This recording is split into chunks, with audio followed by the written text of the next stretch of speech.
Welcome back to the Hateful Geeks. This week, we're going to be discussing Thrones, Game of Thrones, Game of Thrones, and a little wubba lubba dub dub with Rick and Morty. We're going to discuss a couple new original programming TV shows that have been coming out that have been kind of tweaking us out a little bit. And we're going to throw it off with our hopes and dreams for the Defenders coming down the line. I kind of hope it doesn't happen. We like them. You do. Just because you don't like the Netflix shows doesn't mean no one else does. Fuck Luke Cage. Oh, we'll get there. All right.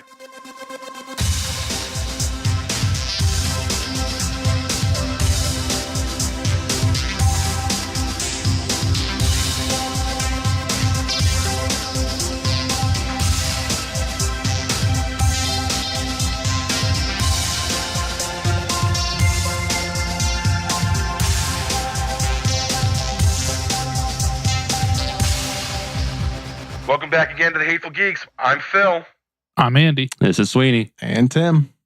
And this week we are going to be discussing the opening 3 premiere episodes of this season 7, Game of Thrones. Aww. Game of Thrones.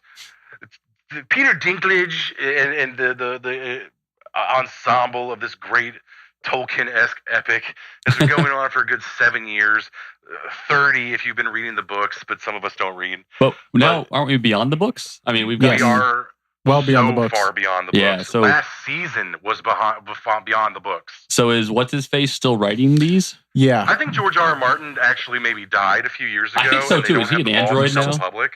He might be. He's a robot? I'm pretty sure at this point in time, HBO is finishing the series, and he is just rolling around in money or just killing himself on cheddar biscuits. So he's Scrooging McDucking it. That's yeah. pretty much what he did. He went to the Double D's and said, Wait, Double D's. the creators of the TV show. David Benioff and okay. D.B. Weiss. Okay, Not yeah. I need to reference that because I was like, he's going to his own Double D's. He's going to titties. His own Yeah. Double D's. So he goes to them and he was like, here's the end point for each character. Right. Get there however you want. Wait, so he already had the endpoint in mind? Yeah. Every good author They has know how it's gonna end. a beginning, middle, and end for a character arc. They know where their character is going to end. If George R. R. Martin is flying by the seat of his pantaloons with these characters, then it's not going to end structurally sound. He knows where Jon Snow ends. He knows where Cersei ends. He knows who's going to be on the Iron Throne. Whether or not we're going to be happy with that result, who knows? But from what I understand, and rumor takes it, the way he even got HBO allowed them to take on this project was he asked them one question and one question alone, and that is, who are Jon Snow's real parents? And David Benioff and D.B. Weiss answered this question correctly.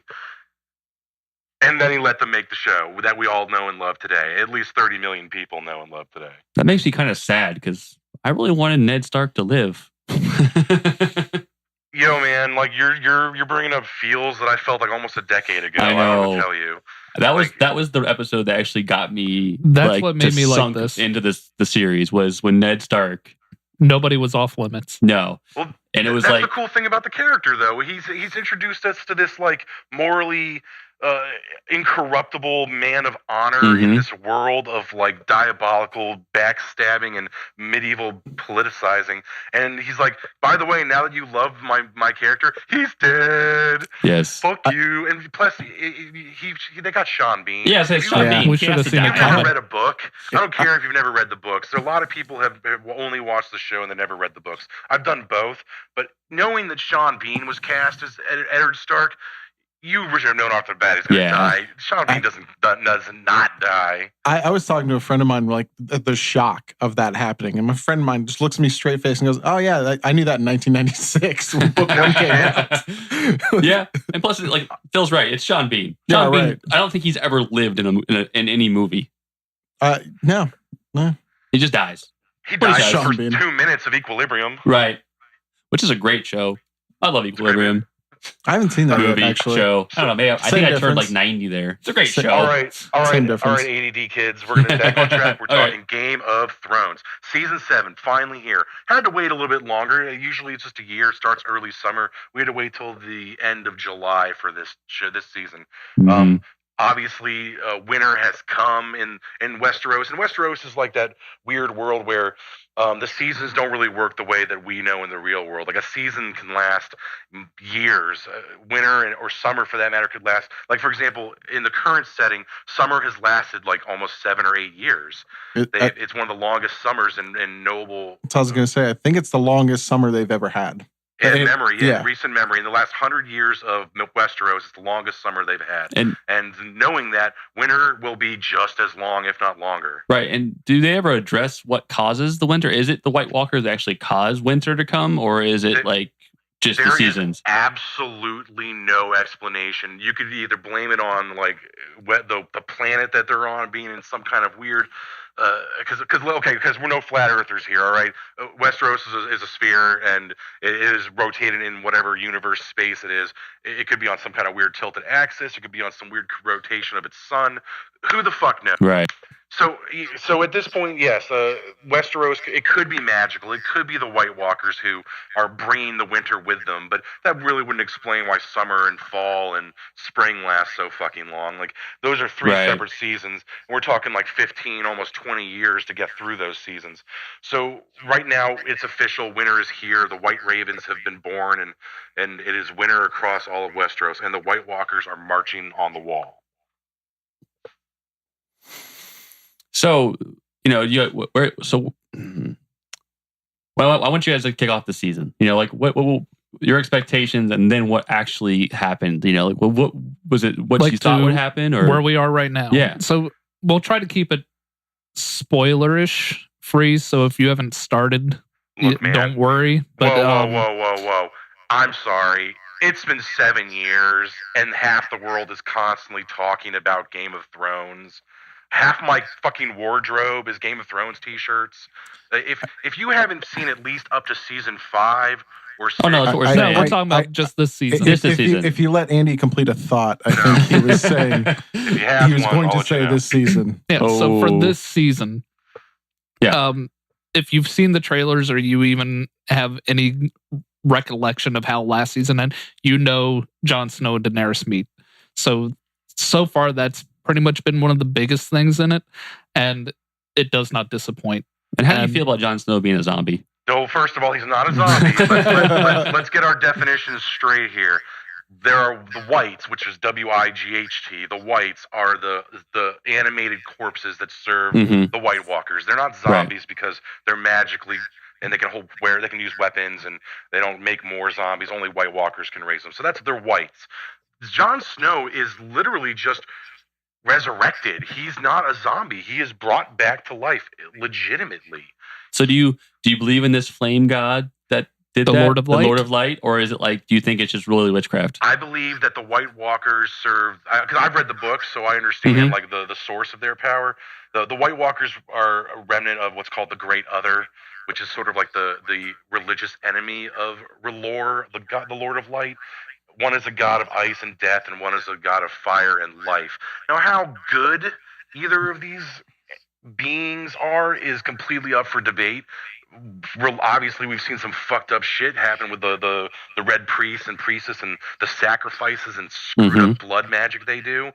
None of that seems benign to me. So I'm pretty sure that neither one of these guys is good. They could be two demons for all we know that just have convinced people they're gods. That's nothing we can really prove or we can just theorize all day on that. But yes, they have power. It's legitimate. And in the series, they show that the fairies, like the children of the woods, created the White Walkers to defend themselves from mankind. More elves than fairies, but yes, children of the forest. They are literally childlike elves that lived north of the wall when there was now. No is that winter. the same as the books, or is that That's accurate. That's actually staying true to the books. Okay.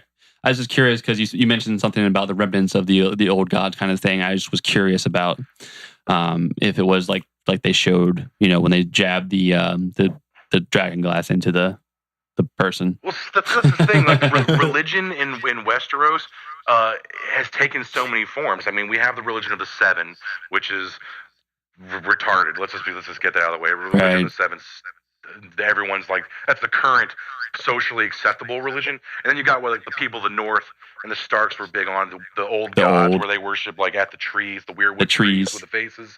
Those. So I don't know if this is true because the pagans. Yeah, exactly. Yeah, they're like pagans. The old gods could include the Great Other and R'hllor and a whole pantheon of powers, and obviously the Children of the Forest could tap into magic on some level, which directly relates to the Three-Eyed Raven and all the shit that Bran's been capable of doing and warging. But so we have Bran back now, right? Yeah, Bran is back. Bran is back in Winterfell. We're back in Winterfell as the Three-Eyed Raven because we know the last season the other Three-Eyed Raven was killed by the White Walkers because Bran fucked up like an idiot and was like, I want to go back and see all the stuff again. Oh, he touched me. Hodor. Like this is literally a kid. That episode. Don't even get me started on that episode. Hodor. That was like the most emotional. Oh my goodness. I was like, son of a bitch, is how he got his name. Hold the door. That was probably it was perfect for him. Yeah, heart-wrenching. It was. I'm an asshole. I am. We know. And that actually, like you said, it was emotional and it actually touched. So I was like, bravo. Yeah, that was amazing. I was like, oh, that makes sense why they call him Hodor now. And that's why he became a simpleton or whatever they call him. So simpleton. Everyone who's caught up on at least season 6 needs to understand that all of season 6 was brand new information. And even seasons 1 through 5 didn't adhere perfectly to the books. There are people that are dead that shouldn't be. There are people that are alive that shouldn't be. But for the most part, the overarching events has matched. Almost. I mean, there's been little things in here. Go online and look at that stuff. We're not going to. It'll take us 20 hours to go. Oh yeah, we can't discuss all of it. But the biggest reveals of season 6 that people who've read the books have been waiting 20 years to know was the origin of Hodor's name, which was revealed in that heart-wrenching episode we were just talking about. But more importantly, is this was the finale of season 6 was Jon Snow's true parentage. For a long time, people have theorized the whole R plus L equals J, which is code for Rhaegar plus Lyanna equals Jon Snow. That Jon Snow is, in fact, not only not the actual bastard son of Ned Stark, but he's a legitimized son of Rhaegar Targaryen and Lyanna Stark. And why do they think they hid that for so long? Oh, it's super important. Like so if you pay very close attention in the finale of season 6, when young Ned Stark is on the deathbed of Lyanna Stark, she's obviously just gone through childbirth. It's been a difficult pregnancy. It's blood everywhere. Obviously, she's going to die from the proceedings. She says, "Promise me, Ned. You know what he'll do. Promise me." If Ned Stark brings home the son of a Targaryen and Lyanna Stark and says she didn't get kidnapped and raped, she ran away and eloped with the prince of the realm, and they got married, then Robert Baratheon would have murdered Jon Snow, baby on the spot. He obviously had no problem with Tywin Lannister killing Rhaegar's other 2 children, Aegon and and who gives a shit what that other kid's name is?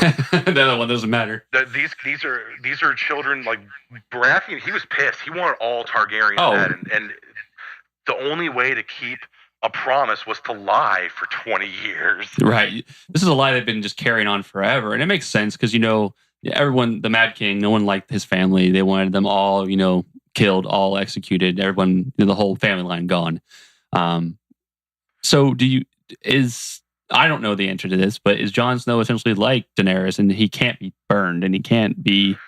That is not a trait that passes over to all Targaryens. Obviously, her brother couldn't handle a golden crown of melted in your faceness. That was the best death ever. That was a cool death. I'm not going to lie. I enjoyed Viserys' death. Yeah, I hated that guy. Obviously, dragon blood is stronger in some and others, and the traits of Targaryens don't always pass. Jon Snow, in the books, is described as looking like a true Northerner.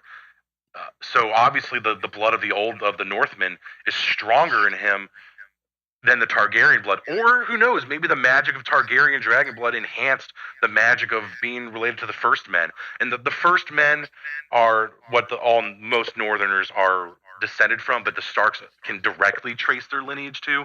And the First Men were men who actually fought and used magic and built the wall and tried to fight the children of the forest. These are men who think druids, I guess, would probably be the best correlation. Druids, shaman, kind of. So they have some kind of level of magical history, just much as the Targaryens do, which is where this season becomes like incredibly brilliant. Like, okay, so the series is called The Song of Ice and Fire. Mm-hmm. And I'm sorry, this is a slight spoiler, but it's not really a huge one. But in dialogue, Melisandre says, "I've done my duty. I've brought ice and fire together." Obviously, she believes that Jon Snow and Daenerys are the two that are prophesized in the prophecy of the prince who was promised, prince or princess who was promised. It could be plural. It could be all embodied in one person. These are things that are still up for grabs. Nobody really knows. But we know for a fact Daenerys is not the last Targaryen. We know Jon Snow is also Targaryen. He just doesn't know it. And nobody else does either. Except so he's for kind Brandon of in the dark. Stark. Yeah, Brandon Stark knows all this stuff because apparently he now can see all, in the future, past, whatever. Pretty much just an oracle now, I would say. He's kind of just the all-seeing. Bran will eventually reveal this info. Them showing that he knows this. Yeah. And I sent this picture to you earlier today. Can we say that Bran looks like the fucking Beatles all combined into one person? He is aged terribly. He looks just like the Beatles. Like, if you combine all the Beatles at his age into one man, that'd be Bran Stark. Puberty has not been kind to this young man. I'm sorry. His voice doesn't match his face. No, not at all. He does have the early 60s boy band bowl cut that they had. Like, he just wants to sing, "I Want to Hold Your Hand." He might eventually start singing. I hope not. When he saw her it'll be a musical, and then we'll have to actually stop watching. I hate musicals. I don't know how much actual time has passed between the escape from the Three-Eyed Raven's Weirwood tree and Bran's arrival on the doorstep of Winterfell. But he has somehow become the biggest stoic, emotionless asshole in that time frame. How do you go from hold the door for me, buddy, and to I see all, I know all. Well, think about it. Think what he just witnessed. He saw the creation of a personal friend and the destruction within the matter of 30 seconds. He looks like a guy who's literally seen all of these children just acting like spoiled little brats, and he's just got no more fucks to give. And his uncle, is his uncle still around? Benjen? Yeah, because he saved them. That's a huge reveal too. Fans of the books have theorized that Cold Hands, who in the books rides a giant zombie elk and has that swinging fire mace that he was using. No, he's never been revealed to be Benjen Stark, but a lot of people believed him to be. And the show confirmed that, just like it confirmed Hodor's name and Jon's parentage. So the show has taken us to a level that book readers are we don't even fucking know anymore what's going on. Well, then you also get, in this season, you get Arya coming back as well. You know what? I like the way you say it better than Maisie Williams says it. When she says her own name, I'm like, you're missing a whole fucking letter in your name. She's like, Aya. I'm like, no, can you say like Arnold Schwarzenegger saying it? Arya. So Arya Stark. Well, I'm kind of pissed off at her because I thought she was going to be a faceless one, and I thought that would be a cool ending, her storyline to keep going on like that. So I was kind of pissed off. It makes sense. Watch the first episode. I will, but I'm just saying you just watch the first 2 minutes of the first episode. Okay, that's fine. But I'm still saying I wish I thought it was cool that she killed that girl. I thought it was really badass of her. But then for her just to leave. I get she might still be doing it, whatever, but that's Arya's character. It makes so much perfect sense. She keeps learning shit from people, and as they're okay, so I've taught you this really awesome thing, swordplay, or this. She's like, I'm not going to conform to your expectation or ideals for me. I have plans for these abilities. Syrio taught her how to fight with a sword. The Hound taught her how to be ruthless. The fucking Faceless Men taught her how to be a literal shape-shifting assassin. But none of these people has she ever sworn fealty to. She's got a plan and she's got a goal, and nobody is gonna stop her from getting there. Right. And I agree. That makes sense. I guess when I was watching, I was really oh, this would be so sweet kind of thing. And then she it was a little bit of a letdown for me. But yeah, like you guys say, I'm sure that you guys don't have to like hint at it. I'm sure that she is. You don't have to say watch the first episode. I fucking understand that. No, I'm just saying, like, you'll see more of her arc, Okay. and you don't have to wait long because it's the first 5 episode. minutes. He's right. Is that the scene with the wolf, or is that after? Oh, No, it's that's way after. before. Okay. This is the first episode of season 7. The first 5 minutes of it are just mind-blowingly awesome. It is. Okay. So we can say, the season 7 obviously is beyond what we know from the books, but it looks, and what I've heard from everybody, it's amazing. Has there been any down points? Are you like been watching this season like, oh Has man, there ever I really been wish a Game of Thrones episode that you did not like? when Ned Stark died? No, like like a poorly written or a poorly acted. No, absolutely not. But Yes. No. Yes, there are in season 6. So I don't care about the Hound. I feel, the church building. yeah, like the episode with Ian McShane. when he was like trying to be like good and like helping these people like raise a barn or whatever, and like they're all like addicts or killers or something, and the guy's like preaching to them. Anytime with the Hound or Beric Dondarrion and the Brotherhood Without Banners, any of that stuff to me is wasting my time. I only care about. They're Free still Thrones. excellently produced and made. I can see what he's saying. To me, Game of Thrones is the best television right now, and it's not even like second place isn't even close to it. Yeah, and I agree with that. But I do see what Phil's saying here is that stuff is like side stories, and they're not needed. I don't need that. Like it doesn't add to any part of the main storyline. You think that shit's At bad? all. Try reading the book sometime, Sweeney. Let me tell you, man. There are so many characters that are not in the books that are not in the show that are in the books. I don't even have an exact number, but it's in the hundreds. The amount of point of view chapters he does, it is so bloated and convoluted with extra shit. Of course, we're 10 years later. We don't have book 6. Well, and kudos to HBO then to kind of narrow it down to what will keep the populace interested. One, they couldn't afford to pay all the actors that they need to make it exactly like the books. And two, yes, you're right. They've been good at trimming the fat. They've done a very good job of that. Okay. So do you think this season are we going to get someone else finally on the throne? Well, I'm going to tell you right now, I think either this season's going to end with Cersei dead, or I don't think we're going to see a massive shift in the status quo, because we got so many prophecies going on here that if they do away with Cersei this season, then the entire next season would have to be just them versus the White Walkers. Right. And I don't know if you could do 7 episodes of that.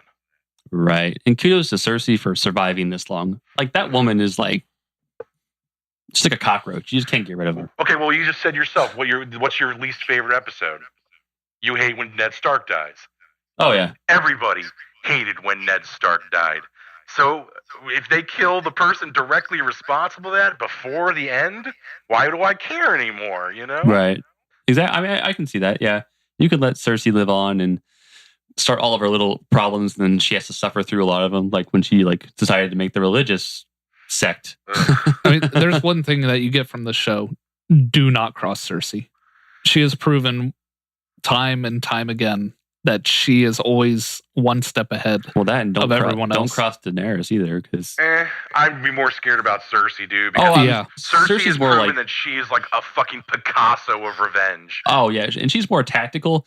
Daenerys is kind of like, I'm gonna kill you now. she literally gives no fucks that her own children are dead. There's a quote in this season where she's talking to Jaime, and she's like, "We're going to build a dynasty," and he goes, "For who?" Right. And she was like, "For us." She was like, "That's all she cares about." It's like, our kids are ashes. We got no reason to cry about it anymore. Let's fuck up our enemies. It's like, I was so happy when Joffrey died. Oh, I cheered. I jumped up and down. I was like, "Fuck you, Joffrey. You deserve every bit of it." You know how the summers in the real world have been getting hotter, and I think it's partly global warming, but I think that very moment half the planet actually jumped up and literally jumped up simultaneously and cheered, and it threw the Earth off its fucking axis.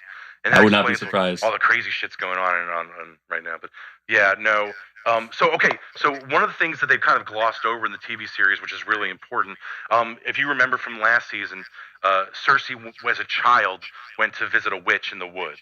Yeah, absolutely. She's known as she was called like the Meg the Frog, or she's got a weird name. She gave her the prophecy that she would have 3 kids and all of them would die. And yeah, so there's a huge part of that prophecy that was left out of the show that's included in the books. And that prophecy is that once she has known like true, desperation, like everything is fucking gone to shit, all of her kids are dead, and all of her joy has become ashes in her mouth. These are exact words used by the witch that Tyrion reflected. The exact wording of the prophecy is the Valonqar, Valonqar, the Valonqar will wrap its hands around your throat and you will die. Now, the Valonqar is High Valyrian for the younger brother. Oh. The problem here is that it's not any more specific than that. And Cersei, unfortunately, is a little tunnel visioned on this. It literally means the younger brother. And Tyrion is the youngest brother. Cersei was born 3 minutes before Jaime Lannister. So it could be Jaime.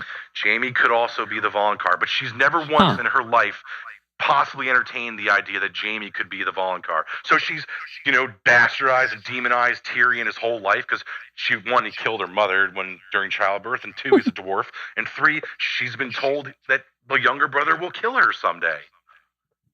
That'd be a nice twist. Maybe she goes too far and Jaime just has to get rid of her. I'm feeling that that's sort of how it's going to go, that Jaime's just going to get fucking sick of it.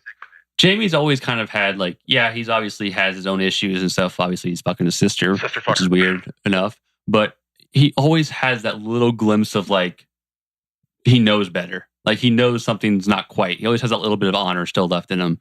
So I wonder if maybe, Cersei will finally go too far and he's like, you know what? Jaime's character has been quite the roller coaster. You have points where you're like, okay, he's a badass, he's awesome. And then something happens and you're like, ooh, no. I agree with Andy. I think Jaime's had probably the most complex character arc of anyone in the show.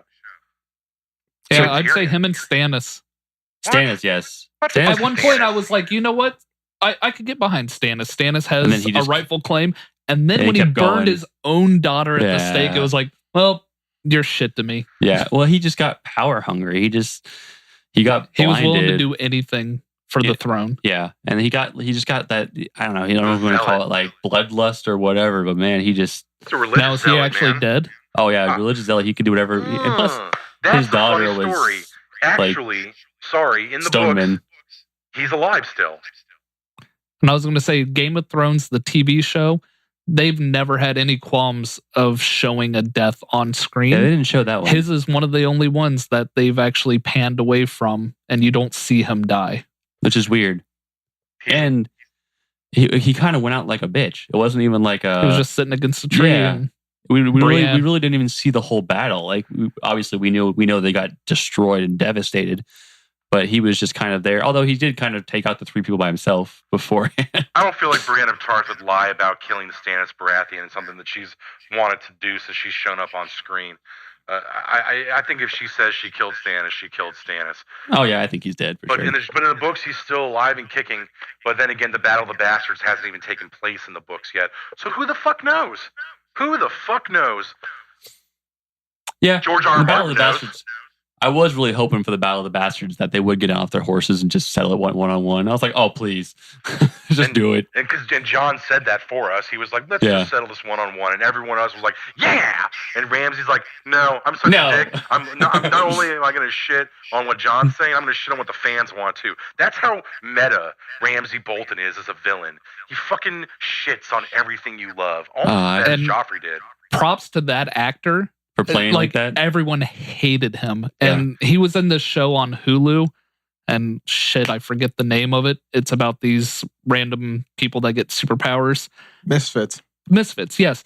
And he plays Tim. the timid guy that gets powers, and he's he's the polar opposite. He did Misfits before Game of Thrones. Yeah. Well, now he's also in Humans. Yes, he's playing Maximus. He's Maximus. Yeah. I can't wait. It's a great casting decision for him. He's a great actor. Yep. So going on, this season again, we have a lot of different storylines still. I mean, we have the whole, what are they called? Oh crap. Uh-oh. Theon Greyjoy, the Greyjoys. Eunuchs? Not the eunuchs. I am so pissed off at Theon Greyjoy right now. Like, I don't even have words. Like, so here's a character since minute one. I was like, dude, first of all, I'm a huge Cthulhu and H.P. Lovecraft fan, so he comes from a house that's like, one, they're pirates. Two, they worship the fucking Kraken of the sea. Like, I love this guy. I love their whole spiel. The Ironborn. The Ironborn we are do cool. not so. We do not so. And you know what they also don't do? They don't act like fucking men when you take their wieners off, apparently. I have been telling people for a long time that Theon has fucked up, and Theon will have a great redemption. Like, somehow he will come back, and he will redeem himself for all the fucked up shit he did when he betrayed Robb. And he just keeps disappointing me. Fuck you, Theon. We thought he had the redeeming moment when he was going to, push his sister to the throne, and his sister was going to take over the Ironborn, and it was going to be a great day. But then fucking uncle had to come along, and props to Euron too. By the way, that guy playing Euron is awesome, even though he doesn't have a eye patch. In the books, he's only got one eye. So nice. I was kind of hoping there was going to be a scene in one of the most recent episodes where that was going to become fact in the show, but nope. Theon decided to go for a little swim instead of saving his sister. You fucking ridiculous bitch. I hate Theon Greyjoy so much right now, and I used to defend him to people in arguments about Game of Thrones. Like, no, you can't hate Theon. Theon's fucked up, but he'll be okay. No, at this point in time, I'm done, Theon. We're done. We're done defending you. You've lost your dick. You've lost all of our respect. You probably should just stay in the water and drown. Pretty much. It's just back to Reek. He is. Yeah. He's fucking Reek again. You're exactly right, Andy. And it sucks. So, I mean, are we caught up now? Is there anything in this season that we're... No, it's pretty much... I don't want to give away too much. So right there, I would say Game of Thrones, awesome. It's the best show out there right now. Show on TV right now. The two of you need to... Oh, we'll catch up for sure. I need to catch up. Yeah. And I mean, I'll give you my HBO access. I was late to this too. I didn't start really getting into season 6 until this year. I was way late to the game, only because the episodes are just so long and it takes me forever. It took me forever to get into it. Phil kept saying, "You need to watch this. You need to watch this." And I watched the first 3 episodes, and the way Game of Thrones starts, there is no back character development. No. It's just right you're in there, shit's going on, and you don't really know what's going on. And I stopped watching it, and then I realized I was 1 or 2 episodes away of it all finally going, aha. And then once I just stuck it out and watched it, it was just hooked. I spent the better part of a year and a half, every time I'd see Andy, I would be like, dude, you need to watch Game of Thrones, dude. It's Tolkien and Dune. It had a beautiful baby boy. It's Tolkien and Dune. Why are you not watching this? And he was like, Nah, stupid. I don't care if 30 million people are wrong. I was like, you fucking animal. Sometimes, I love him, but sometimes I just really want to kill him with my bare hands. Whoa. Sorry. We didn't get that on tape or anything, so if it ever happens, premeditated. That escalated quickly. Yep. So Game of Thrones season 7 out. I need to catch up, and hopefully I'll enjoy it as much as you guys are. You will.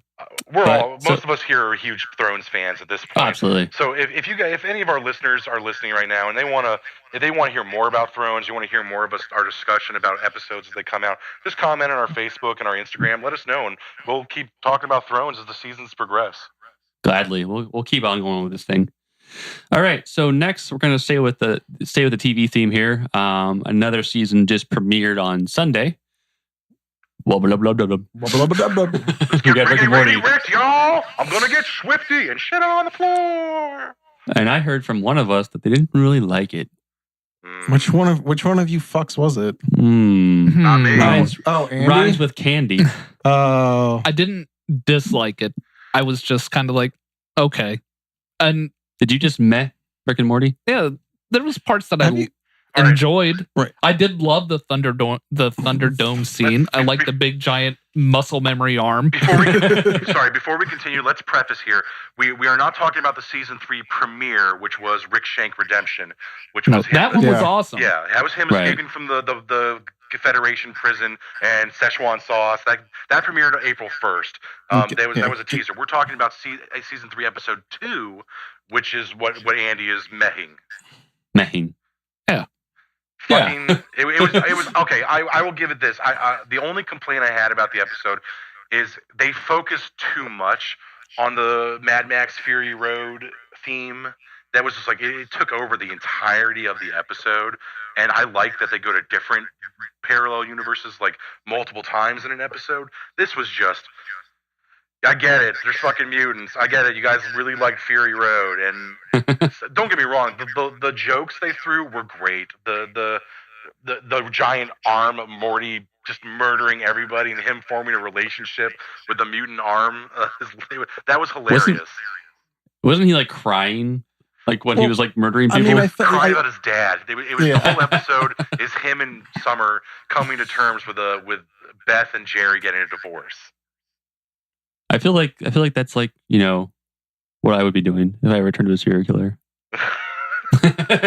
Well, the fact that he couldn't control the arm and he was like, okay, no more, but the hand was like, yes, bring me more. And they're like, bring more. He's like, don't come in here. And what Phil said was like them, you know, dealing with their parents' divorce. Like Summer kind of goes nuts and then like gets in like a relationship that ends up kind of with Hemorrhage, voiced by Joel McHale.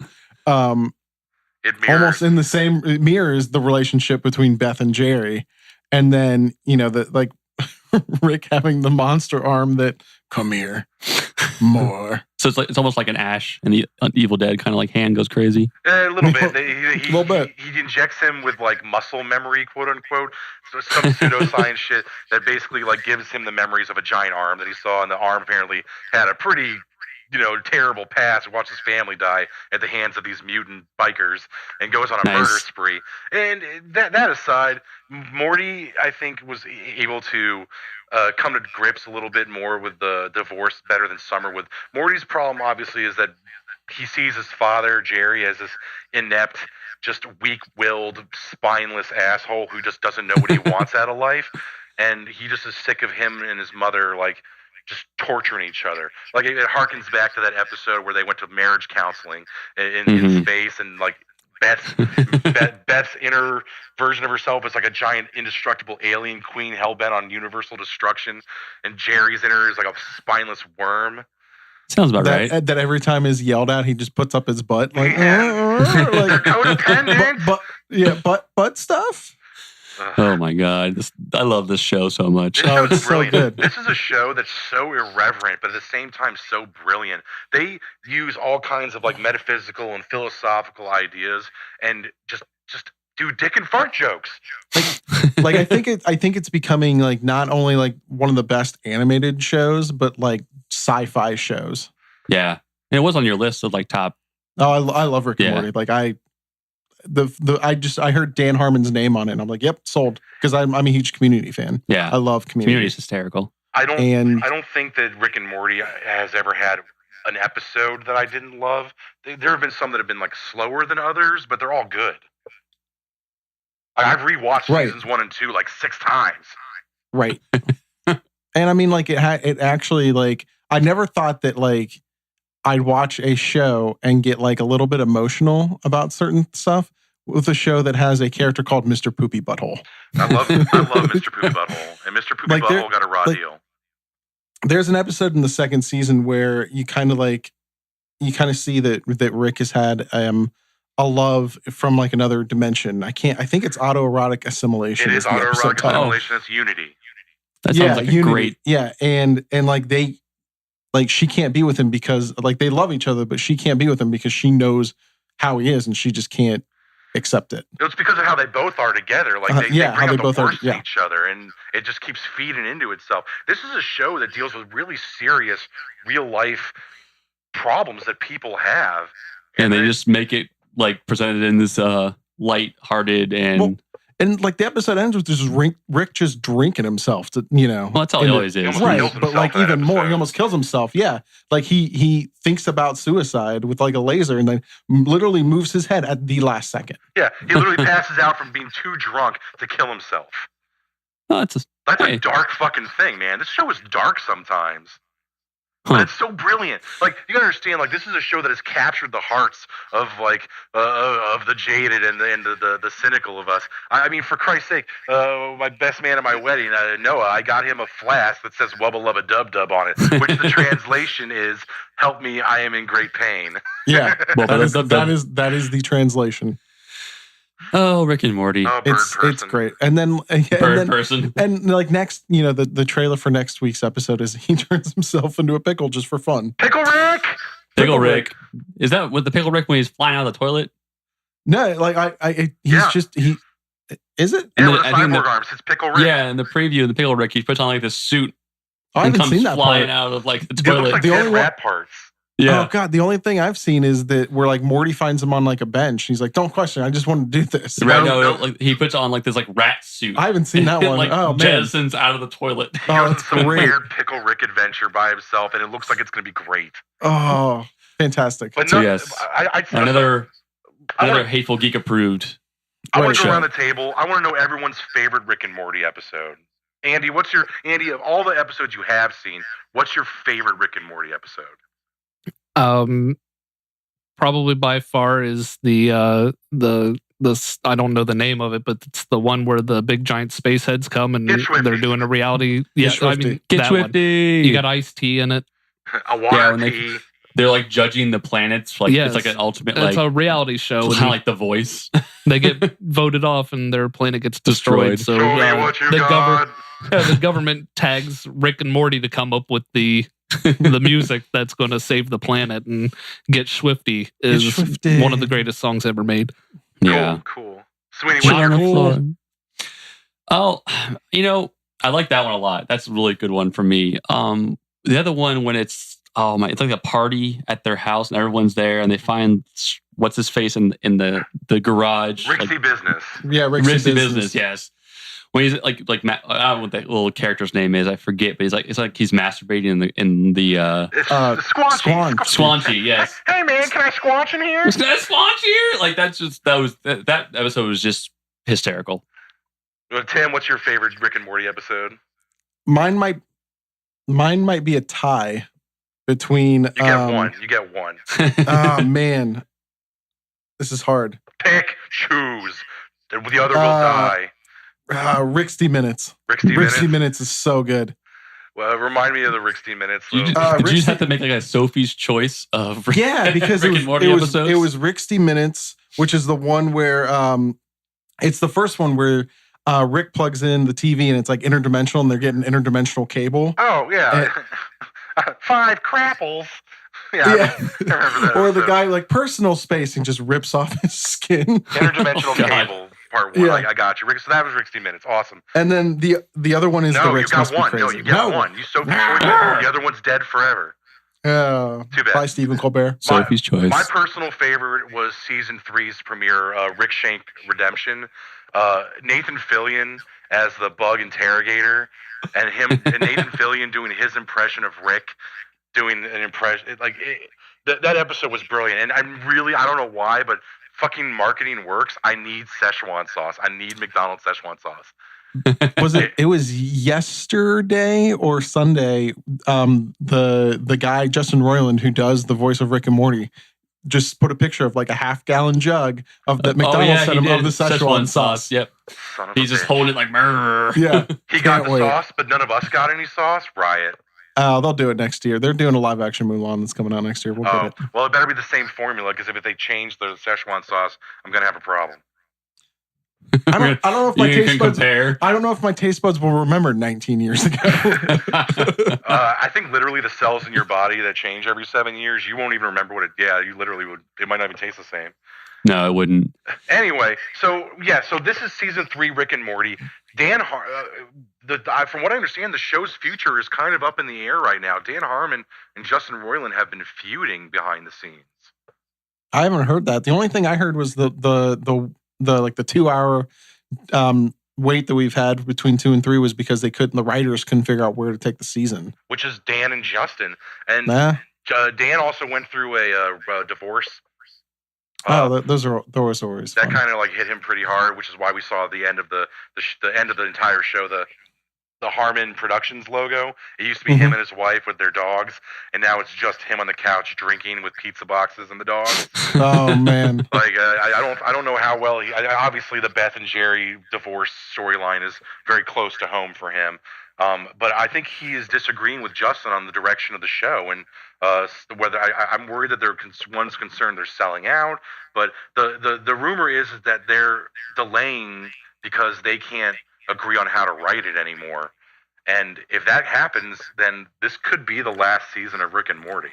That's a bummer because Harmon's has always kind of been a difficult person to work with. Like he got fired from Community, right, and then let back on, but still. I hope they can figure out. I always hate when you have a good show and it ends because of writer disagreements, because obviously that's like the ultimate artistic ability to be able to write a show, and you're trying to mesh that with somebody else's artistic ability, and it can be difficult. But I really hate to see it because it's like, can't you both just like do one each way and see how it goes, kind of thing? Why can't we be friends? Right. I think that this show is too big for them to be letting their personal bullshit get in the way of me getting more Rick and Morty.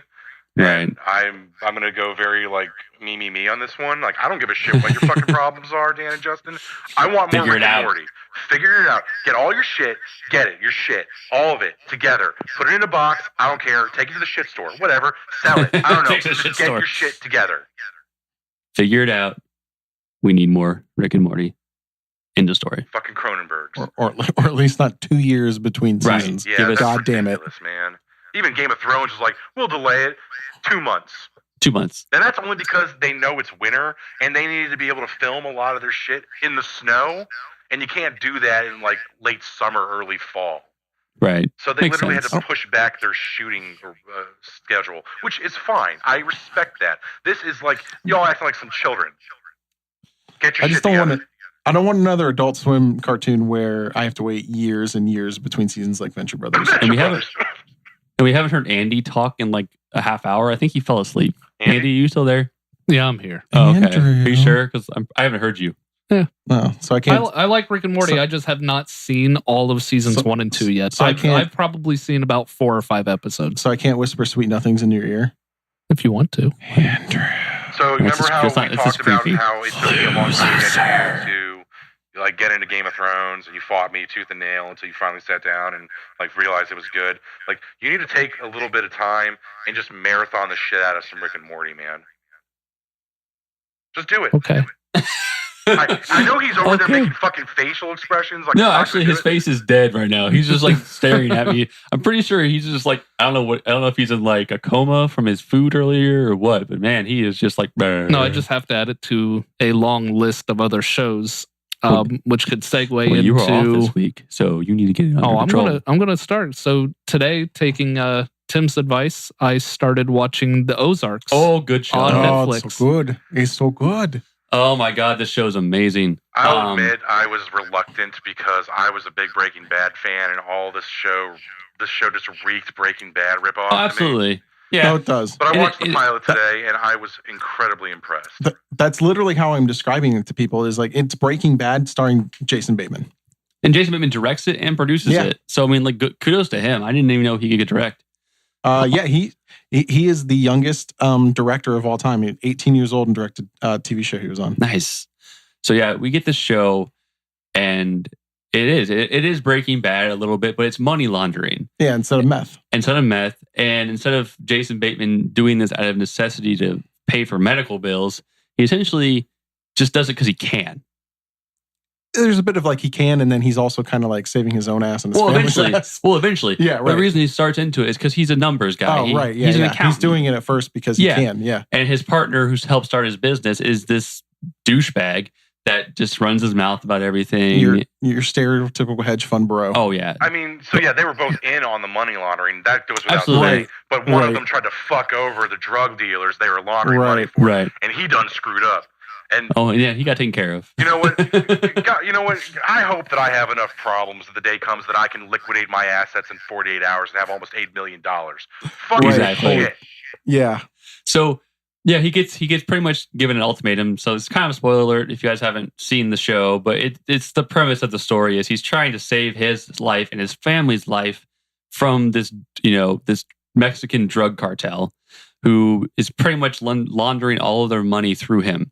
And he's given a lofty goal at the last minute to save his life. And he's like, okay, I'll try to do it just to pretty much not get shot and put into a barrel and disintegrated. So far, the way it's shot and the writing, I'm going to continue watching it. It was a good suggestion, Tim. Yeah, I was watching it and I was like, okay, I like the acting. I love how it's being filmed. Like it's beautiful. It's got a very dark tint to it. I like it. I'm watching it.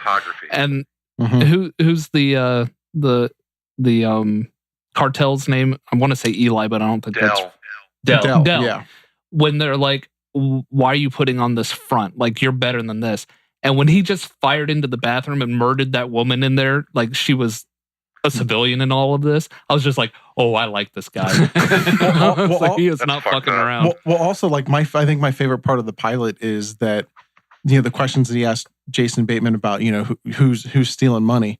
He didn't know anyone was stealing money. It was like, why'd you say 5 million when it was 8 million gone? He was like, I didn't know. I just has a hunch. He's like, you killed somebody on a hunch? He's like, well, yeah. He was like, I knew something was up because when did that guy never run his mouth? Yeah, exactly. When did he not shut up? So we're gonna like go fast and furious and hit on a bunch of these like Netflix original programming shows that we're seeing. Absolutely. So another show that I watched recently is called The 3%.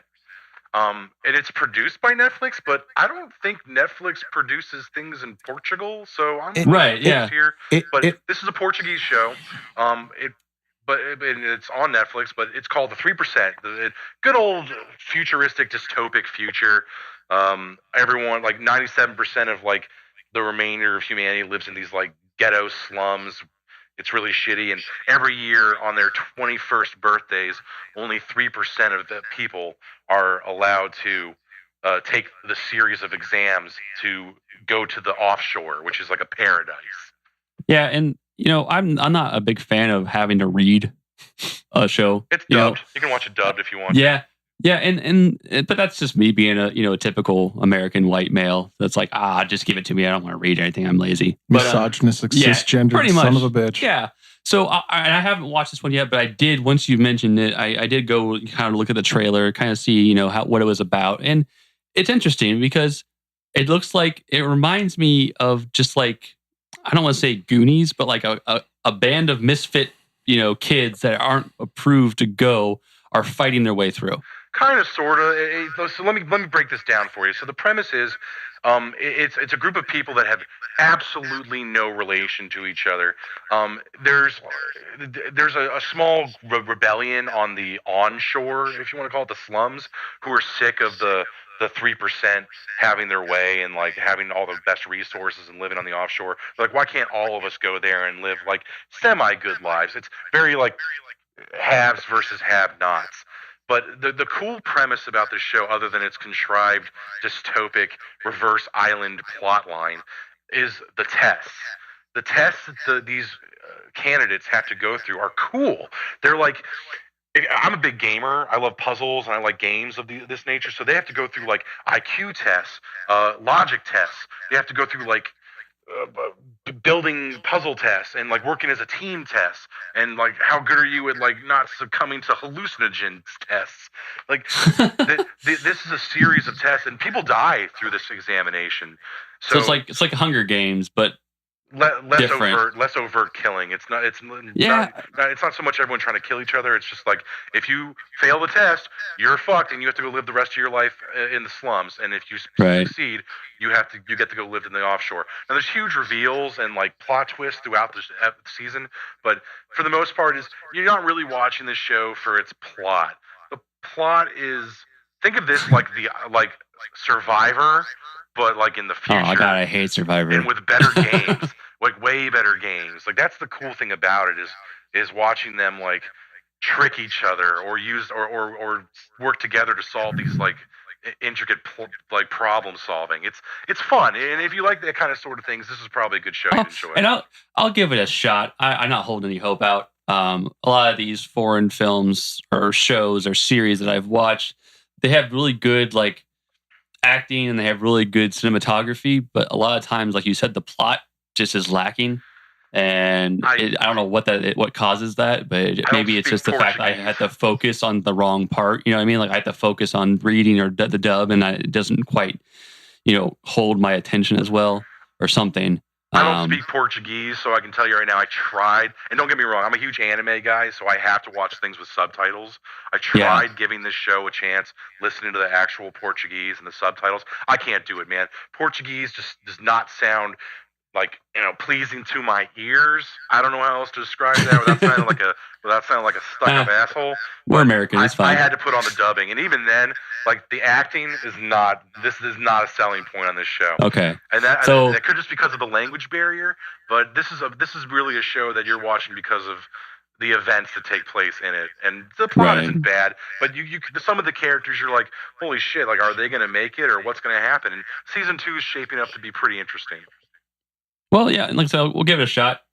I'm not holding hope out, but who knows? It could surprise us. So yeah, give that one a listen. No, it's not books on tape. It's actually a show. Take two. Go with take two. Go with take two. There, we're gonna go ahead and watch 3%. So then you also have another show on Netflix. It's a remake, right? Twin Peaks. It's a sequel. It's a return. It's a return to Twin Peaks. So Twin Peaks was a show that was on in 1990, 1991. When we were just babies. When we were just wee children. Andy was 40. And Again. And it got canceled after very high ratings. And now it's come back. Okay. And I don't even know where to start on Twin Peaks. Dear God. It starts off as a murder mystery. Makes sense. About a woman in a small town in Washington. An FBI agent comes to investigate because he thinks Kyle MacLachlan. Dale Cooper. Dale thinks that the FBI think that it's the next part. It's a serial killer, like Fargo. Nah. Yeah. Think more like a really long episode of X-Files. Yeah. Oh, okay. I mean, it's X-Files before X-Files. I like X-Files. David Duchovny's on it. Nice. For a couple episodes, and then the second season kind of delves into the supernatural aspect of everything, and then this return has been even more out there. So it is like X-Files, like legit, like supernatural stuff, like aliens or the show started off or ended with Dale being caught in the Black Lodge, and the Black Lodge is something supernatural that comes up every so often, every certain period of time. And in the last episode, it says someone in the Black Lodge says, we'll see you in 25 years. And this is 25 years later. Wow. Oh, that's awesome. Yeah. Wow. And okay. Yeah. So, and it picks up all of the characters 25 years later. Dale is still in the Black Lodge while an evil doppelganger has been going around. So I'm trying not to spoil a whole lot, but in the Black Lodge, there's something called Bob. Bob has bitch tits. Bob does have, not this Bob. This Bob is super creepy. Okay. So the Bob has something to do with it. Not the Bob, but Bob has something to do with it. The Bob. Yeah. I think that's what we're going to refer to it from now on. The Bob. And there's a lot of people who have worked with David Lynch that have popped up in here, like Naomi Watts. Jim Belushi is in it. What the hell? Yeah. Oh shoot, I can't think of her name now. Tim, while you're brain farting on that, I have a question for you, man. How many seasons was the original Twin Peaks? 2 seasons. It's small. You could catch up on that if you wanted to actually. It's six episodes in the first season. The second season's 22, and then. Well, because it started off in April of 90, and then it. Okay. And then really there's Fire. Season and a half, then. Yeah. So, and then there's also Fire Walk with Me, and Fire Walk with Me is the last week of the character Laura Palmer, who he goes to Twin Peaks to investigate. Fire Walk with Me is the last week of her life. Oh. And so if it's the first time you're watching Twin Peaks at all, watch the show and then watch Fire Walk with Me. Because if it's the first time you're watching Fire Walk with Me and you haven't watched Twin Peaks, number one, it's going to spoil who kills Laura Palmer. Number two, it very much gets into the supernatural David Lynchian of it all. And you're going to just go like, what the fuck am I watching? See, that's cool, though. That sounds to me like a big puzzle, like a big show that you have to kind of put the pieces together. That's something I could get into. I think it's something that very much like, watch it. You got to know that you're not going to get a lot of answers immediately. Oh, okay. Yeah. Or for some of it, or at all. At all. And there's an episode which in The Return, which is great, but I think it's episode 8 where you're going to watch and go, what the fuck did I just watch? Is this like Black Mirror? It's more Black Mirror than Black Mirror. Okay. Because the like I said, the first season, the first 6 episodes, very much murder mystery. Okay. And then the second season, David Lynch was able to he had free reign to do whatever he wanted with it because it was such a hit. And then I think after people found out who killed Laura Palmer, people kind of dropped off because you're gonna like it. You're gonna like it or hate it. Okay. Man, I have a lot of shows to watch now. Yeah, no shit. I mean, I rewatched Twin Peaks before The Return, and I busted it out in about 2.5 weeks. Yeah, man, I got a lot of shows because it's just like the more you guys talk about all these other shows, I'm like, oh, I gotta watch that now. Andy's screwed. Andy's gonna be dead before he can finish watching all these. And as much I've seen some of Twin Peaks here and there. I just as much as I've loved The Return, it's been definitely like an exercise in like frustration because some episodes will reveal a lot, and then like this past Sunday's episode 12, just goes along at a glacial pace and just doesn't reveal anything. I think actually one of the coolest things I've seen recently of Twin Peaks, of all things, there is a pop figure of her wrapped in plastic. Or Laura Palmer? Yeah, you get a murder victim pop fig. That's how that's a little morbid, right? Oh yeah, that's how she's found. You would, Andy. You would. I kind of wanted. Like if with Funkos, I very rarely get into like full lines. I kind of wanted the full line of. And now I'm trapped in a basement with these two because this is not good. Sweeney, stand on the plastic, please. Bob, Fire Walk with Me. You know, you'd think that I'd be a witness to this, but I'm actually going to be an accessory. All right, so Twin Peaks. We really want to. I mean, that's another good show. Is there any other shows out on Netflix right now that we're like, oh, I gotta watch that show? I kind of want to watch The Tick, even though it's not Amazon or it's not Netflix. They gotta it's stop Amazon. doing The Tick. Yeah, I mean, dude. I'm gonna. I know the first episode's up, but I'll wait and watch until the full season's up. But Glow. It's Glow's good. Glow's good. Glow's fantastic. Glow is on Glow's very Netflix, good. and that's the woman wrestling, right? Yes, yeah, it is. Mark Maron. Yes, Mark Maron. And He is Alison Brie. hilarious. He has his own podcast called "What the Fuck" with Mark Maron. Did you steal that one too? Steal what? The podcast. Are you taking over that one too? Yeah, that's mine. Okay, You own that one? Cool. That's ours. No, he's hilarious and he's great in this show. And it was. That's a weird name, Glow. Funny. Gorgeous Ladies of Wrestling. Yeah. It was an. It's a real It was thing. an actual thing in the 80s. Wow. The show is based good. on a true story. I think Ish. I did watch the first episode, I believe, where Brie Larson was like going nuts. Alison Brie. Alison Brie, sorry, not Brie Larson. That's You wish it was confusing. Captain Marvel. Larson. Yeah. No, Alison Brie was like, she's like an actress and she's actually really trying to like give a story to her To her wrestler. character, and yeah. And then the one woman that she's like sleeping with her husband or something comes in. Oh my God. That was like the best scene ever. She's like running around the ring away from her and they cut to an actual like wrestle like match. I'm like, Right. oh, this is good. Yeah, that was good. So, Andy, are there any shows that you're jonesing about right now?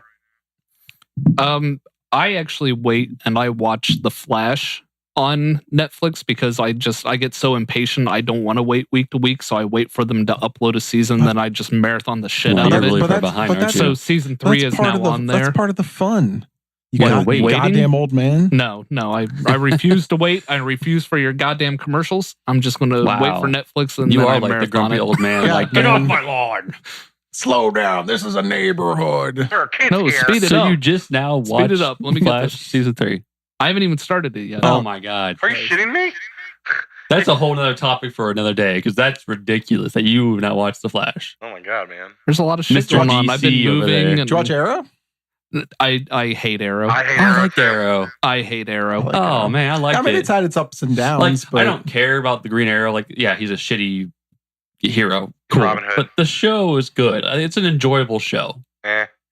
It's a poor man's Batman, and the show is He's even terror bad. He's He's even not poor poor. man's He's actually- Robin Hood.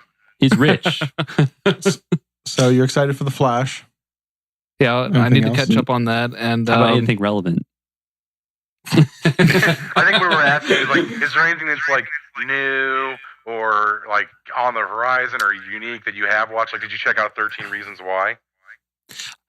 no. 13 Reasons Why No. I heard is getting a bad rep because it's making suicide like relatable. I've actually watched this show, and I can tell you flat out, it is incredibly well done, and the acting is great. The music's fantastic. But yes, That's why Andy hates it. It kind of it's not a musical. No. That's fucking No. stupid. No, but it does kind of glorify suicide a little bit.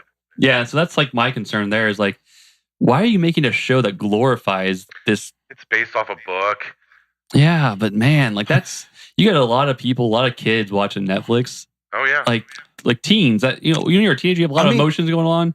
You don't need a show like supporting things. I think if anything, well, I mean, I know like she gives like 13 reasons why she committed suicide, right? Right. I think if anything, wouldn't it kind of, I guess, I can't think of it, but I can't think of the words I'm trying to say. But wouldn't it? Words are hard. Words are hard. I did not sleep well last It's night. so fucking hard. Just say it. Spit it out. No, it's so fucking hard right God, now. it's going to come back in every episode. It is. But I think it would put awareness to suicide, as in like hotlines and stuff like that. Yeah, maybe. And There's a getting bunch of help those and at the end getting of help. episodes. Sure. Well, Okay. good. But look, man, like this is a show that what it boils down to is like this chick kills herself, and every cassette tape she makes has like a person in her life that she's basically pointing the finger at, and she outs them with evidence on some shit they pulled that led her to kill herself. And for the most part, I don't care. I'm going to spoil it. It all basically culminates to a crime, a felony being committed, a bad one, and yes, the tapes are used as evidence eventually to indict the person who did what they did, which is fine. So, but it still gives you the idea that killing yourself and then creating some elaborate like suicide note will somehow like create justice for what happened. You're still dead, motherfucker. Right. Like that's Right. And that's my problem with it. It's like, you don't need to glorify this. Like, yeah, I get it. I get the premise that it's a book and it was maybe, written to bring awareness to suicide. right. But I feel like if you're portraying this person that did kill themselves as a hero, Yeah. like that's bad, man. Yep. I'm with you Don't on do that that one. It's a little shit. rough. I Suicide's remember rough. something in the previews that we were watching where they were like, "Oh, she killed herself for the attention," and I was like, "Well, that doesn't make much sense because if you're dead, you don't even realize you're getting Right. the attention." Right. That's you're a not whole there, other you're not there topic. for the attention. Yeah, Like just- suicide's a touchy topic. Right. I mean, I think a lot of people have been affected by it. I know personally I have, and man, just to see a show that does that, it just rubs me the wrong way. Like I just do not want to have any part of that. You know what? So the message of the show is really a gigantic anti-bullying PSA, which it hits that message right. It hits on really important things about how you don't stand by and you watch somebody getting tortured. You don't sit there and allow this kind of crap to happen, and you sure as shit don't take part. You do the right thing.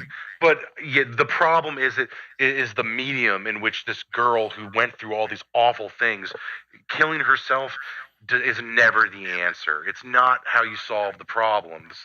There were so many people that should have been there to help her, and that's what another part that the show goes deeply into is when she was like doing her cries for help and she was reaching out. The people that should have been there to do that turned their back on her. So this is a show that's really. If you can ignore, and it's really difficult, but if you can ignore the glorification of suicide and focus more on what's doing of anti-bullying and making sure that you're available to people that are in need emotionally like this, then it serves its purpose there. But I'm with you on the other aspect. It has a negative aspect to it. Okay. Well, one just popped into my mind, and I completely forgot about it. I'm going to take it back to HBO because HBO, their original programming is amazing. Yep. And one show that came out that I was like, this looks kind of too drama-ish for me, Big Little Lies. And it was actually really good. I loved it. Wait, Big Little Lies is a book written by what's her name? Some author. Yeah. Oh, I have it upstairs actually. I can't remember the name of the book or the name of the author. Oh well, yeah, but so I did see that was coming out, and it's about like an affair, right? Kind of. There's a whole lot in this. Think of it more like the social dichotomy of Orange County, California. It's all these because there's these another housewives book that are all connected because their children go to the same school. Okay, and you just see each one of them. Nothing is as it appears on the outside, and there's just a whole lot going on. Okay, maybe this is different book that I'm thinking of, because there's another book that's really supposed to be like related to it called like My Husband's Secret or something like that, and it's like there is an affair related to it. Like, so maybe I'll have to look at it again, but I thought it was something like that. My Husband's Secret sounds like a really shitty Lifetime movie. Yeah, it's a book, and it's a book that my girlfriend actually, she likes this author, and I actually bought these books for her. Right. This is why I know about them, and they're actually really good books. But I thought maybe that Big Little Lies is one of them, and it might be somebody else too. It might be another book she had that was not related to those at all. So is it just like a drama? Is it a mystery, or is it just pretty much like women and kids and yes? I mean, it's got there's a little something happens, and it kind of builds up to there's a murder. You don't know who dies or who did it until towards the very end. And there's a motive. Every single main character in this has a motive to commit the crime, for somebody to die and to do the crime. Yeah, and that's the cool. Yeah, Andy's right. Like every person, the cool thing about this show is it opens up with like the cops at a murder scene, but you at no point in time know who got killed or who did the killing. And as you watch the show, you're like, every single person you come across is like, they could have either done it or been the person who got killed.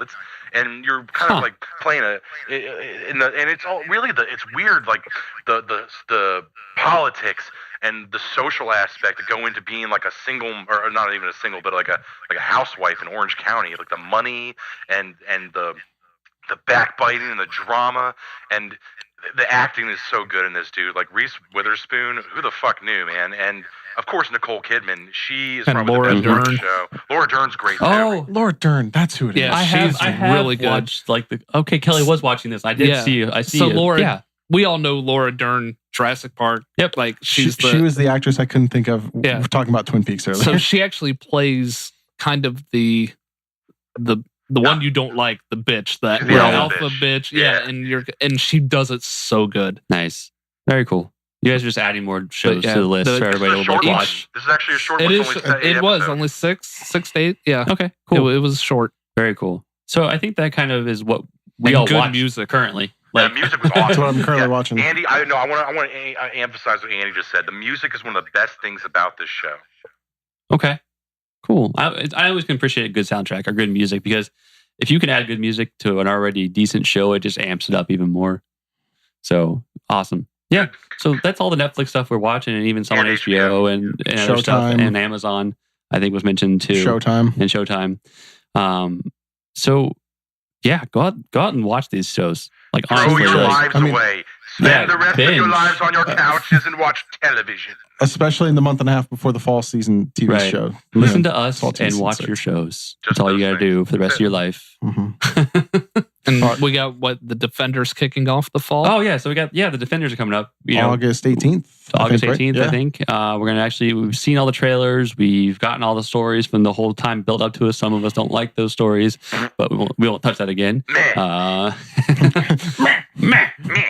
But I think it's Marvel giving us another, things that we can actually watch, because It's good. It's going to be short and sweet. It's 8 Right. episodes. it's not long. And it's a good, action story again. I mean, it's crazy to think about, like, all the past, like, 2-3 years, we've gotten all these hero Right.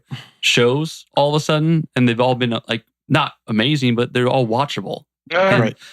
They're not always like the heroes. Okay, Phil, not for you, Yeah. but for the people that keep making them. No, let me put it this way, man.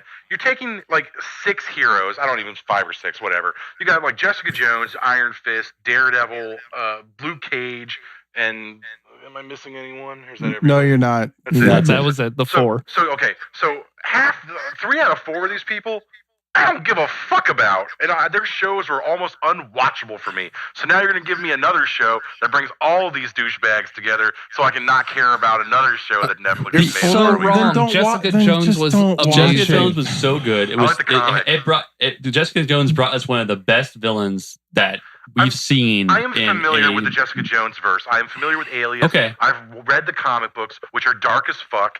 I get it, but I didn't see any of that when I was watching the show. It wasn't what I. No, it was good. John Ritter's daughter. What's her name? Kristen Ritter. Kristen Ritter. They're not related. I thought that was. Not every pretty Ritter sure. is related. They're not related. Pretty sure.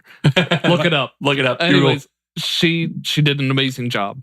Yeah, and Daredevil. It took. Okay, so when I remember seeing Ben Affleck movie Daredevil, which was awful, so bad. And I've always liked Daredevil as a hero. Now that's just because, again, it's another human I can relate to as a hero. He doesn't have superpowers, even though then the movie they try to make it he could see somehow. Well, he does have kind of, yeah. But it's not like they kind of made it like as a superpower too much a little bit for me. The chemical that hit Daredevil and gave him his sonar vision is the same chemical that made the Ninja Turtles. That's actually yeah. So that's why I like Daredevil. And I think that when Daredevil came out, they did the fight scenes right. They did a lot of that. Oh, the fight choreography in the first 2 seasons was so good. It was actually very, very good. The hallway scene. And Vincent D'Onofrio as Wilson Fisk. Yeah. I mean, we get a great Wilson Fisk.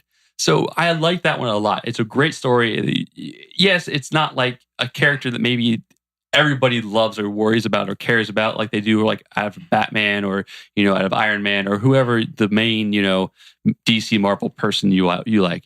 But it is a relatable, fun story. And you get good action, you get a good story behind it.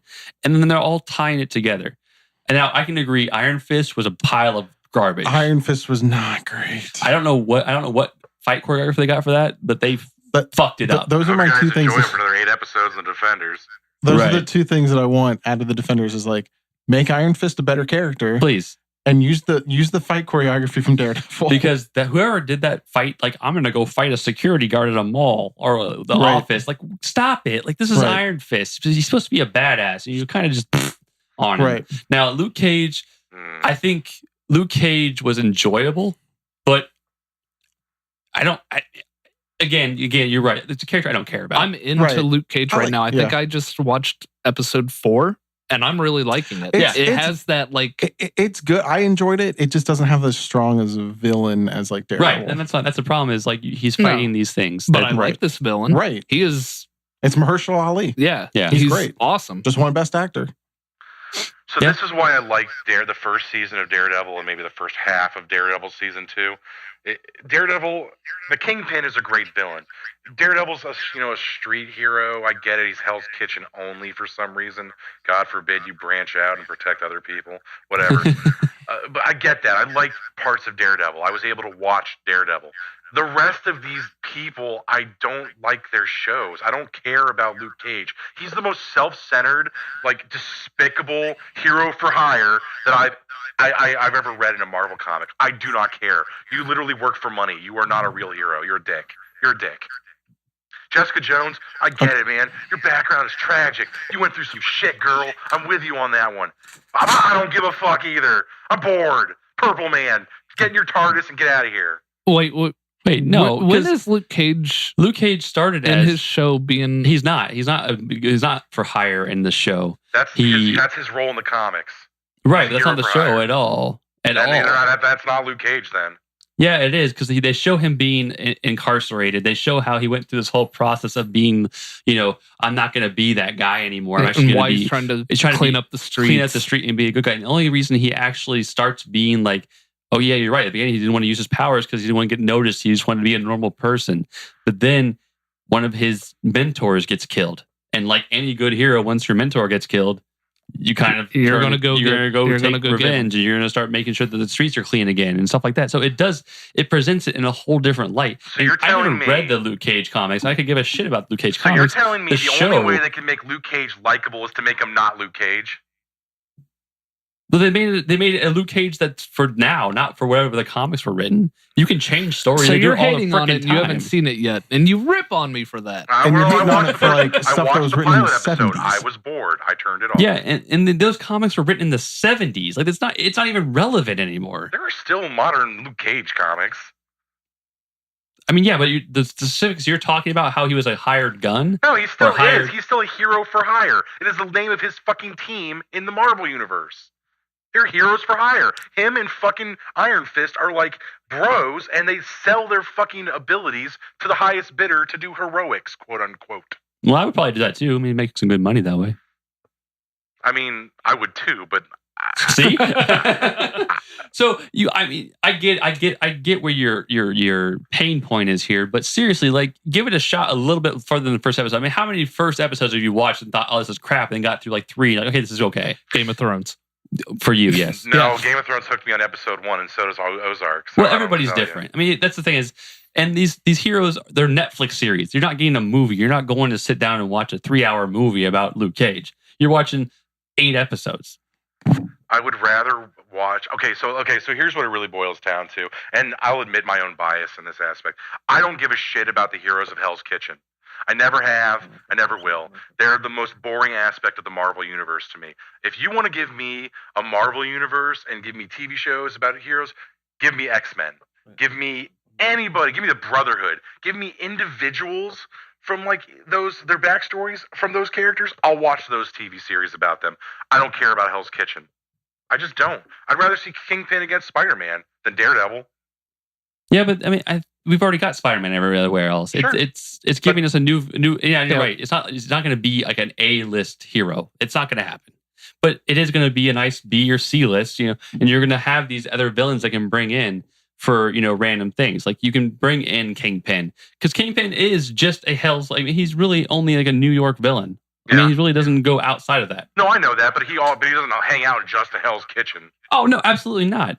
But that's just how this story was written, And I think that you can bring in these little lovable, heroes that aren't like world savers. You don't always need a world saver. For me, always need a world saver, but I definitely need more than a 2-square block saver. You contradict yourself because you don't like Avengers because all they do is save the world. Now you don't like the little guy because all they do is stay in one little place. And that's what I take these Netflix shows for. I go to the movies to see that grand epic scale world saving. Absolutely. Right. I'm watching these shows to go, okay, what's going on in Hell's Kitchen? What's going on over here? How are they reacting to? Because they reference the attack on New York. They reference the Avengers. They're smaller characters with a smaller budget. Yeah, you're going to the street level. They're not rich, so that's why Daredevil works better on the show than he does in a movie. I get where you guys are coming from. I totally see where you guys are coming from. It serves a niche. It has a fan base. I unfortunately don't fall in it. I get why you guys like it. I'm not going to tell you that you're dumb for liking it. I just think it's stupid. Plus, it brings Punisher in, and Punisher can be relevant in a scale. Punisher is the best Punisher I've seen on screen since Dolph Lundgren. Oh yeah, absolutely. It's a great Punisher. He fits the psychopath dark role very, very well. I like his fight scenes with Daredevil. I think that they make a great combat. It's fun. They're brutal. It's hard and brutal. Series I am excited for. I will watch the shit out of the Punisher. Absolutely, and he's in Defenders. He's going to be in Defenders. Is he a main defender though? Is he like a cameo role? I don't think he's a main defender. They haven't. All they've shown is that he was at the end of a trailer. Right. Really, so I think he's going to play a part in just like the whole overall series. I don't know if he's going to be like a mainstay in every episode. Right. I'll give it. If there's more Punisher, I'll watch more Punisher. I'm cool with that. Absolutely. I'll watch Punisher all day. All right. I always kind of wish they would make a sequel to Thomas Jane's Punisher. They did that little short on the internet, if you guys remember that, where he went to a laundromat. Yeah, that was great. I still think that there's future for that franchise, but I don't think it's getting off the ground. But that's another one of these like small time heroes. I mean, I know Punisher can be presented on a large scale, and it has been in the comics. But I think to present the type of hero that Punisher is overall, what they already done with the Marvel Cinematic Universe, would be very difficult to bring him in. Because like, how's he going to fit in with all these like bright, shiny superstars? You know? Well, let me paint you a picture. So Spider-Man and the New Avengers are fighting a bunch of alien armies that are coming at them, right? And then out of nowhere, Thanos shows up with the Infinity Gauntlet, and as he's about to like warp reality, buckshot to the back, and then the Punisher. And he just goes, nailed it, and walks away. The end. You're welcome. Somehow I don't think a buckshot of pellets is going to take down Thanos. Sawed-off shotgun, one in each hand. Bam! Take that, Thanos. The end. You're welcome, Disney. As much fun as that would be to actually watch and see happen, I don't think Punisher fits in with the current Marvel Cinematic Universe, and this is a good way to have him. You still have him in Netflix on a small scale with small scale heroes. I'd like to see Punisher show up maybe in a Deadpool movie too. Maybe, yeah. I could see him going on with Deadpool. They bring Cable in. But I don't know that he ever would. No. They're two different companies that own the rights. Yeah. Which sucks. Shut up, money man. All right. Coming at you with the logic. Anything else coming up series-wise that we're like, oh, I can't wait for this to pop up? My wiener. Oh, gross. You're welcome. All right. Well, on that note, I think we're going to go ahead. That's it for this week. Yeah. So, once again, thanks for watching The Hateful Geeks. I'm Sweeney. I'm Phil. I'm Andy. And I'm Tim. And we'll catch you on the flip side. Damn great pie. That was